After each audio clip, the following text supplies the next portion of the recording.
In this lecture, we will try to understand the basic concept related with diastolic murmur. Diastolic murmur further classify into two broad categories: mid diastolic murmur and early diastolic murmur.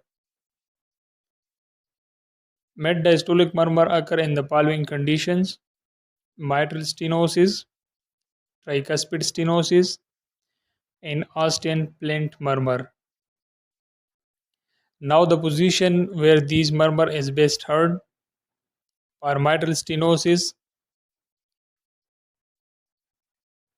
apex of the heart and patient on the left side; tricuspid stenosis, left sternal border; and for Austin plant murmur, same as mitral stenosis, apex of the heart.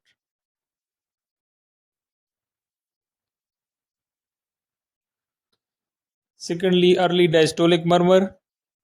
Early diastolic murmur occur in the following conditions: aortic regurgitation, pulmonary regurgitation, Gram-Steele murmur, and pulmonary hypertension. It is actually due to mitral stenosis.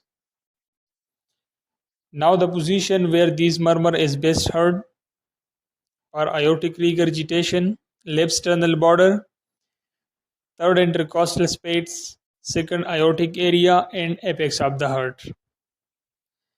Patient sitting forward and in expiration.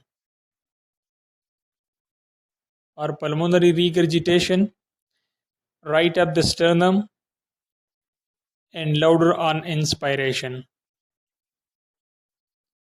For Gram-Steele and pulmonary hypertension, left sternal border. So that's all about diastolic murmur. Any question or suggestion you can ask freely in the comment section. Thank you.